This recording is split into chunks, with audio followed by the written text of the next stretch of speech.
अस्सलाम वालेकुम, मैं आपकी होस्ट मुस्कान। आप देख रहे हैं न्यूज़ सोच न्यूज़। कराची से रिपोर्ट करें Ayat Siddique. Chairman town municipal corporation Mangopir Haji Nawaz Ali Biroi ने कहा कि कराची में इस वक्त नई तामीरात जोरों पर हैं, नई नई आबादियाँ वजूद में आ रही हैं। इसका मतलब ये हरगिज़ नहीं है कि कराची के कदीम इलाकों को फरामोश कर दिया जाएगा।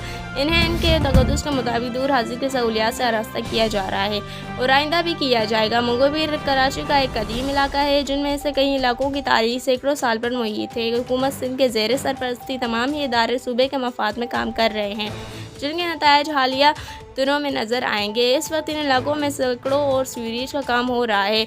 इसके साथ जिन इलाकों में कभी बिजली फराहम ही नहीं की गई, इनको गैर इलेक्ट्रिक के साथ मिल के बिजली फराहमी के मनसूबों पर काम किया जा रहा है।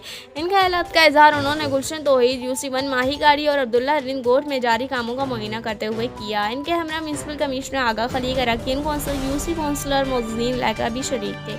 चेयरमैन को ब्रीफिंग देते हुए मुतल्लिका इंजीनियर ने बताया कि गुलशन तौहीद में 7.5 करोड़ के बजट से पुल लगाए जा रहे हैं, जिसके बाद इनको बिजली की फराहमी की जाएगी। इसके साथ हुकूमत सिंध के तावन से अब्दुल्ला रिंग गोट में 4.5 करोड़ की स्कीम दी जा रही है, जिस पर जल्द काम शुरू हो जाएगा। इस मौके पर चेयरमैन का मजीद कहना था कि हमने जहां नई आबादियों को तरक्याती स्कीमें दी हैं, वहीं पुरानी आबादियों को नज़रअंदाज नहीं किया, क्योंकि ये कराची की शनाख्त है और शहर की तारीख इनके दम से है। इन इलाकों को दूर हाजिर की तमाम सहूलियात फराहम की जाएगी।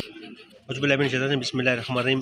सबसे पहले मैं शुक्रिया अदा करता हूँ मीडिया का, और मैं शुक्रिया अदा करता हूँ सिंध गवर्नमेंट का। ख़ास तौर पर मैं शुक्रिया अदा करता हूँ के इलेक्ट्रिक का, कि के इलेक्ट्रिक के तवज्जुह से आज हम यहाँ गुलशन तौहीद UC1 माई गाड़ी में तकरीबन 400 पोलों पर मुश्तमिल पूरे गुलशन तौहीद को 15 PMTU लगवा कर इलाके को जो है इलेक्ट्रिक मुहैया की जा रही है। इसमें ख़ास जो है फंडिंग और तावन जो है हमारे के इलेक्ट्रिक आए, जिसके लिए मैं शुक्रिया अदा करता हूँ। आज हमारे साथ आए हमारे कलेक्टर साहब, हमारे GM साहब, हमारे DGN साहब, मैनेजर साहब, अपना बिलिंग, तमाम दोस्त और हमारे ज़िम्मेदार वार्ड के भी हमारे साथ मौजूद हैं।